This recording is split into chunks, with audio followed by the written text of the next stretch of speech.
जानते हैं आज भारत का इतिहास। भारत के इतिहास में प्राचीन भारत में मौर्य साम्राज्य, मौर्य काल का राजनीतिक इतिहास।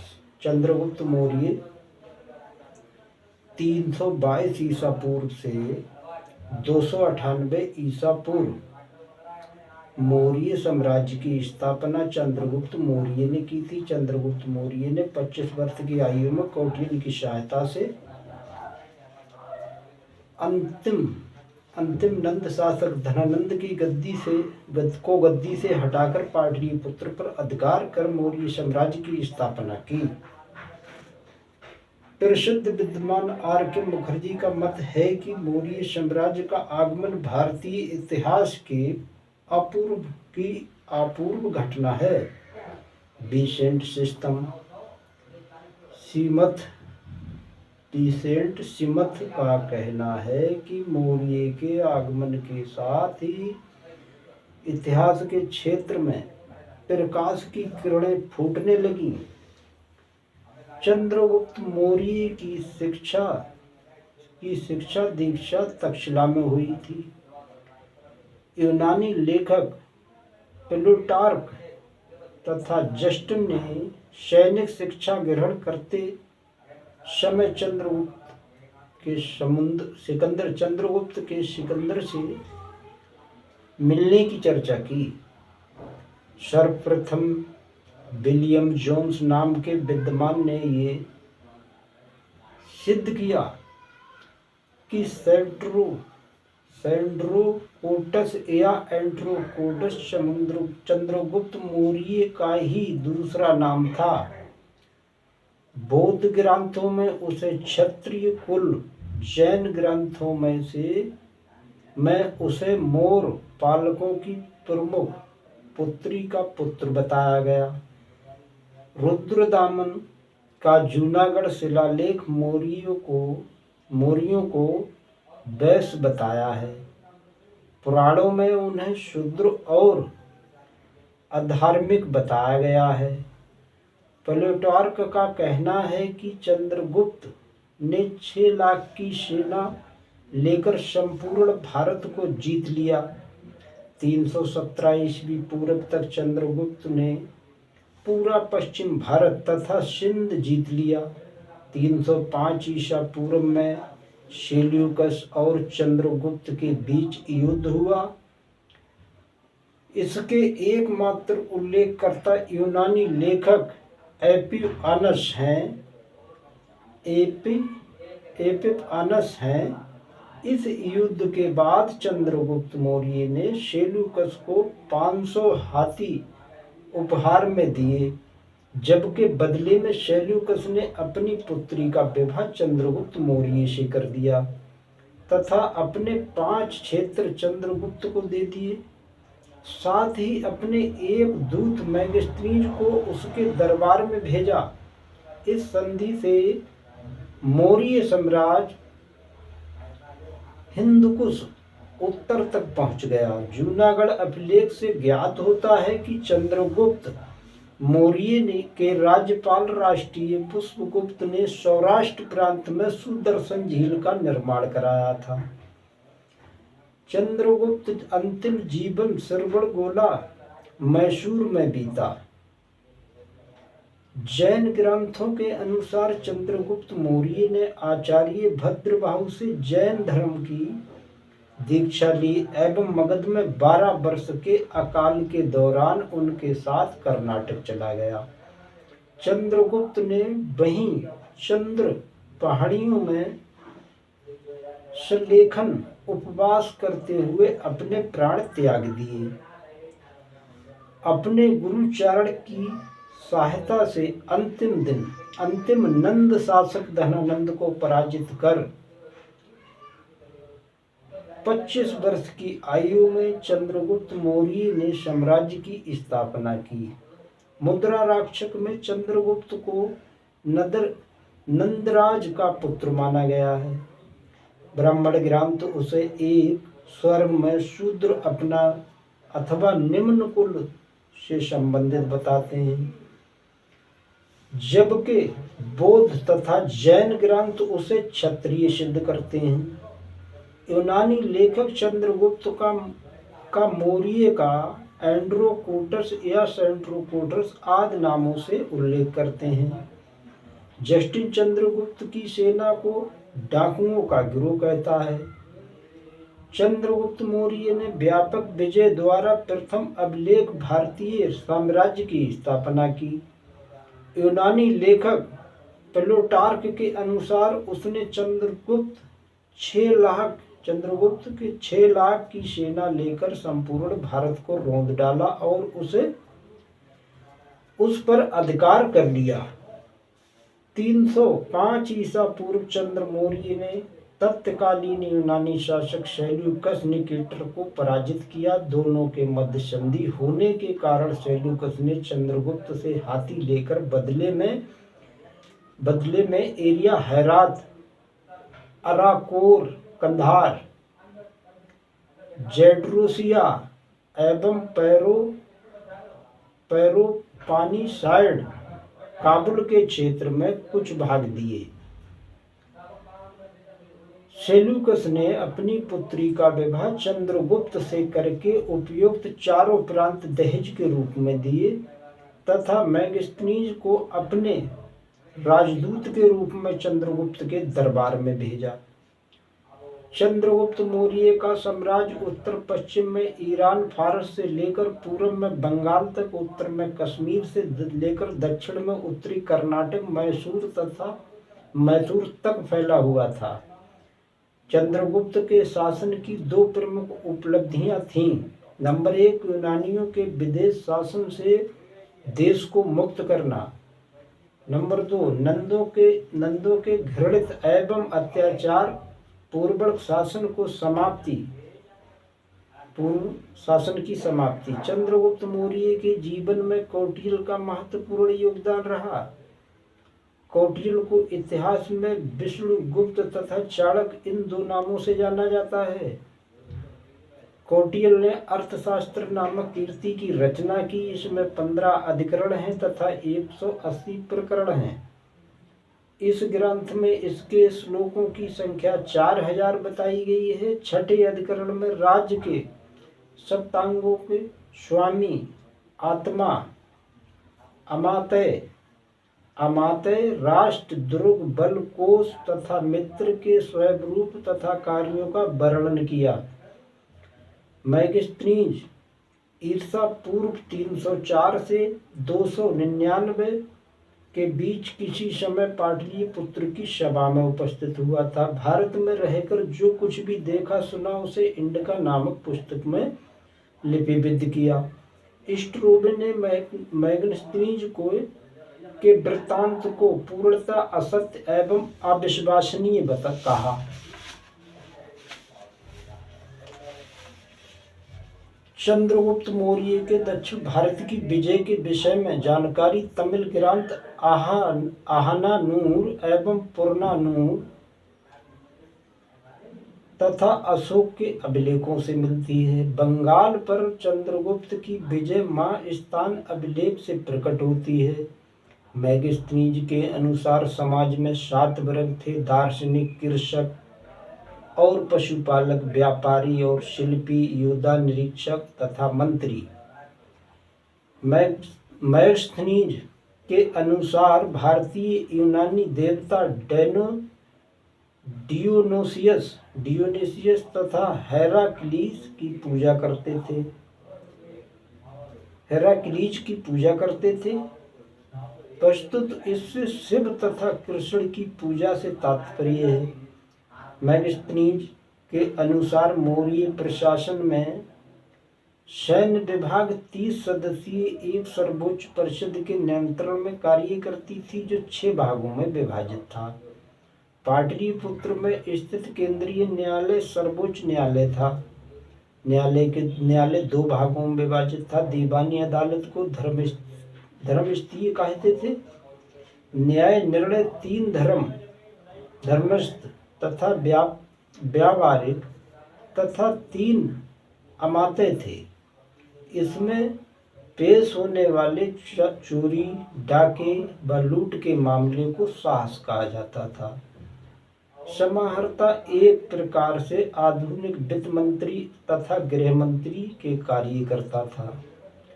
पिडकर एक प्रकार से रिवाजीकरण था। पिडकर एक रिवाजी कर था। बिंदुसार 297 ईसा पूर्व से 272 ईसा पूर्व यूनानियों ने बिंदुसार को अमंत्रो केट्रस अमित्रघात अथवा शत्रुओं का नाश करने वाला कहा। उसे प्रायद्वीपीय भारत में मैसूर तक नियंत्रण प्राप्त था। बिंदुसार 297 ईसा के लगभग गद्दी पर आसीन हुआ। उसकी माता का नाम दुर्धरा था। बिंदुसार ने अपने पुत्र सुमी को तक्षशिला एवं अशोक को उज्जैनियों का राज्यपाल नियुक्त किया था। तिब्बती लेखक तारानाथ के अनुसार बिंदुसार ने 2 समुद्रों के बीच की भूमि जीत ली थी। बिंदुसार के समय में तक्षशिला में विद्रोह हो गया था, जिसे अशोक ने शांत किया। इसी समय अशोक ने नेपाल के खस लोगों के विद्रोह को भी शांत किया।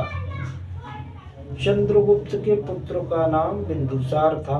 अपने जीवन के अंतिम चरण में बिंदुसार को सिंहासन छोड़कर चंद्रगुप्त मौर्य ने जैन मुनि भद्रबाहु से जैन धर्म की दीक्षा ली और श्रवणबेलगोला मैसूर जाकर 298 ईसा पूर्व में उपवास द्वारा शरीर त्याग दिया।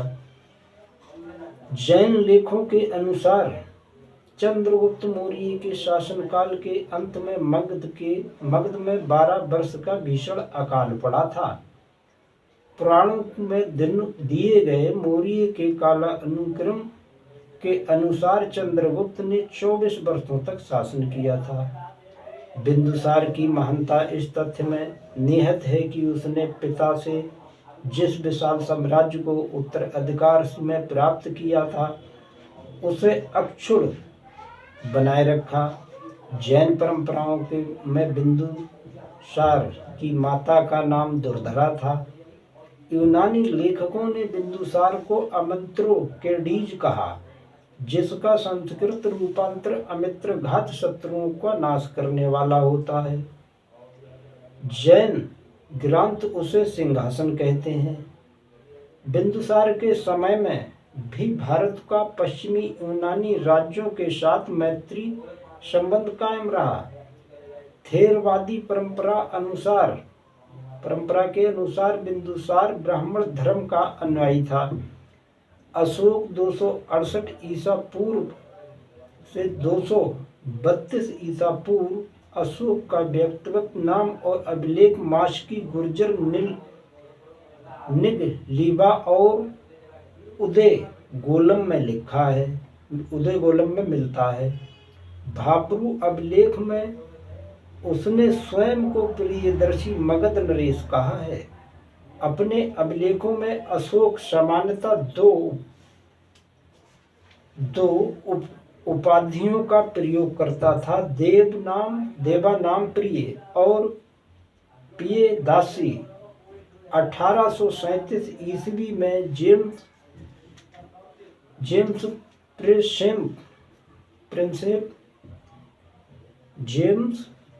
प्रिंसेप ने ब्राह्मी लिपि में लिखी देवनाम प्रिय और पियदर्शी देवताओं का प्रिय से अशोक का समीकरण स्थापित किया।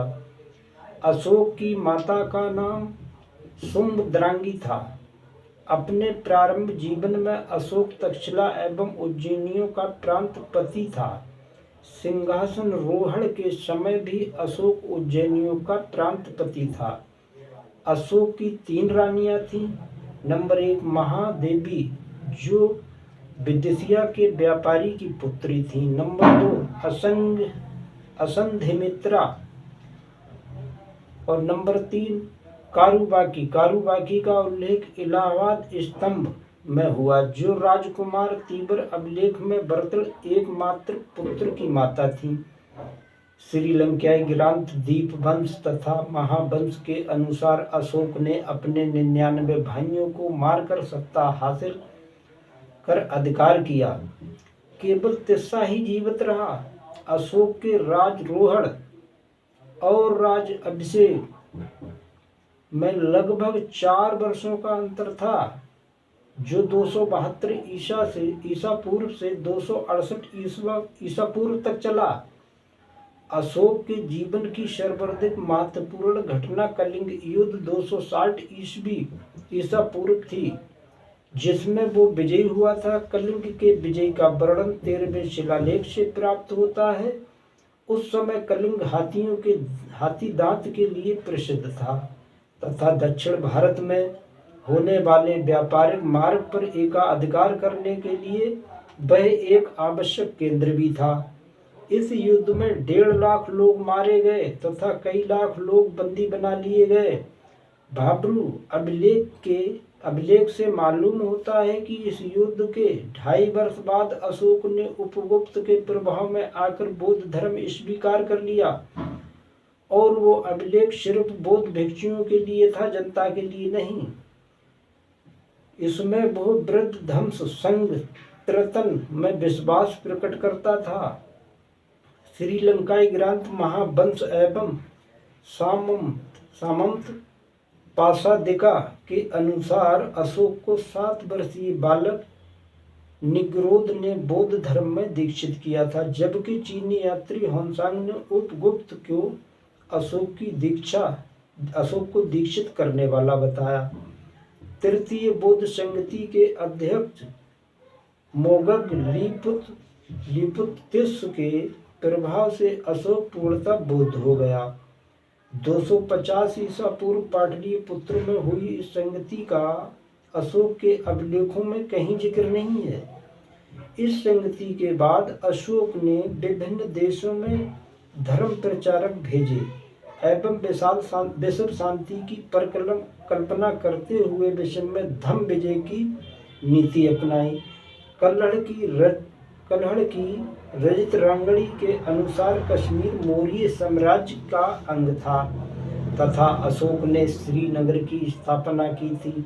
नेपाल के साथ उसके घनिष्ठ संबंध थे, क्योंकि हिमालय का तराई क्षेत्र मौर्य साम्राज्य के अंदर था। अशोक का अनुकरण करते हुए श्रीलंका के शासक तिस ने देवनाम प्रिय की उपाधि ग्रहण की। अशोक ने अपने पुत्र महेंद्र और पुत्री संघमित्रा को श्रीलंका में बौद्ध धर्म प्रचार के लिए भेजा था। धर्म प्रचारक मंडल में धर्मरक्षित महारक्षित यवन जाजीत थे। अशोक ने मोगालीपुत्तिस के साथ बौद्ध तीर्थ स्थलों की यात्रा की। अशोक द्वारा की गई यात्रा के स्थल थे: नंबर 1 तथागत का जन्म स्थान लुम्बिनी, नंबर 2 बाल व्यवस्था स्थल कपिलवस्तु, नंबर 3 तपोभूमि और ज्ञान प्राप्ति बोधगया, नंबर 4 प्रथम उपदेश सारनाथ धर्मचक्र परिवर्तन स्थल, नंबर 5 महापरिनिर्वाण स्थल कुशीनगर। अशोक ने लुम्बिनी की तीर्थ यात्रा के दौरान वहां भूराज स्वयं की दर घटाकर 1/8 कर दी थी एवं बलि नामक धार्मिक कर तीर्थ यात्रा कर समाप्त कर दिया था। अशोक को तीबर के अतिरिक्त कुणाल धर्म विवर्धन एवं जालोक नामक पुत्र भी थे। उसकी संघमित्रा के अतिरिक्त चारुमती नामक पुत्री भी थी, जिसका विवाह नेपाल के क्षत्रिय देवपाल से हुआ था। अशोक के पुत्रों में से 2 का उल्लेख बार बार मिलता है। संप्रति कुणाल का पुत्र तथा दशरथ, जिसने अशोक के समान ही देवनाम प्रिय की उपाधि ग्रहण की थी। अशोक की मुख्य रानी असंघमित्रा की मृत्यु के बाद तिस्रक्षित को मुख्य रानी बनाया गया। उसने बौद्ध धर्म से ईर्ष्यालु होकर अशोक को बोधि वृक्ष के प्रेम के कारण वृक्ष में एक जहरीला कांटा चुभा दिया, जिससे वो वृक्ष सूख गया। ये कहानी महावंश एवं फयाहन द्वारा वर्णित है। अशोक का धम्म ना तो एक नया धर्म था और ना ही एक नया राजनीतिक दर्शन। ये एक जीवन पद्धति तथा लोगों द्वारा व्यवहार में लाई जाने वाली नैतिक आचार संहिता और सिद्धांतों का एक समुच्चय था। ये धम्म अशोक का अपना आविष्कार था। रोमिल्ला थापर का विचार है कि अशोक का धम्म राजनीतिक से प्रेरित था।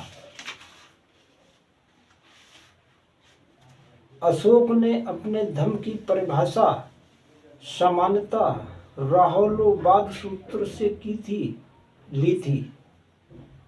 अभिलेखों में उसने नैतिक जीवन को पुरस्कार स्वरूप स्वर्ग प्राप्त करने की बात कही, जो उसे धम्म बौद्ध धर्म से पूर्णता नहीं जुड़ने देता है। अलग अलग बृहत शिलालेखों में धम्म की विस्तृत व्याख्या की गई है। 11वां शिलालेख अशोक का धम्म सभी धर्मों का मिश्रण कहा जा सकता है। अशोक ने अपने प्रथम लघु शिलालेख रूपनाथ में स्वयं को बुद्ध शाक्य कहा है। अपने सिंहासन रोहण के 12वें वर्ष अशोक ने निगाली सागर की धर्म यात्रा की एवं वहां कनक मुनि के स्तूप का विस्तार किया। अशोक ने बोध गया की तीर्थ यात्रा कर धम्म यात्रा परंपरा को शुरू किया। अशोक ने धम्म के प्रचार के लिए 13वें वर्ष में धम्म महामात्र नामक एक नए प्रकार के अधिकारियों की नियुक्ति की। उसने अपने अधिकारियों यथा राजकों को धम्म संबंधी निर्देश दिए तथा युक्तों को राजकों एवं प्रादेशिकों को तीर्थ 5वें वर्ष धम्म यात्रा के लिए निकलने का आदेश जारी किया। इन धर्म यात्रियों का उद्देश्य समाज के सभी वर्ग संप्रदाय क्षेत्रों में प्रजा का कल्याण तथा उसने सुख एवं धर्म की अभिवृद्धि करना था। भैरी घोष की जगह धम्म घोष की घोषणा करने के बाद भी उसने अपनी सेना खंडित नहीं की। उसके धम्म में अहिंसा, बड़ों का सम्मान, पशुवध पर रोक, सभी संप्रदायों में सहिष्णुता आदि शामिल थे। साथ ही खर्चीले उत्सवों एवं कर्मकांडों पर रोक, ब्राह्मण एवं श्रमणों के प्रति उदारता आदि जैसी बातों का संग्रह था। अशोक ने अपने शासन के 12वें वर्ष में बराबर की पहाड़ियों में स्थित एक गुफा आजीवक संप्रदाय को दान में दी थी। बिंदुसार के पुत्र का नाम अशोक था। प्लिनी के अनुसार मिस्र के शासक टालमी द्वितीय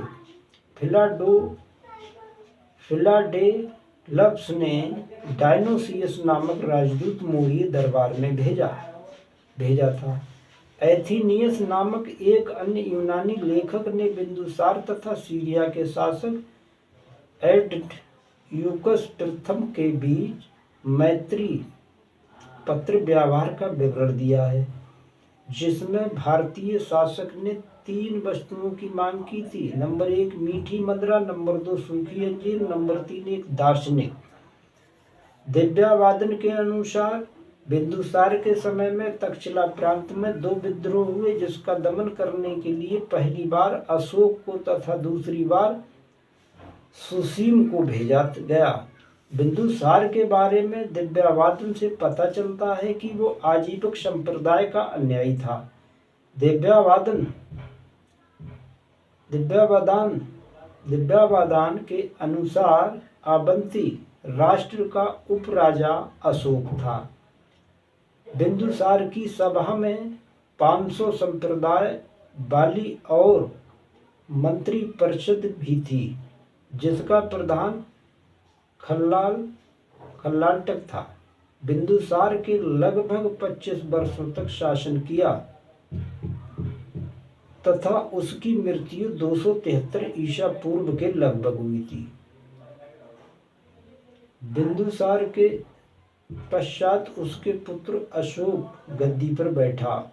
अशोक विश्व इतिहास के महानतम सम्राटों में सर्वोपरि स्थान रखता है।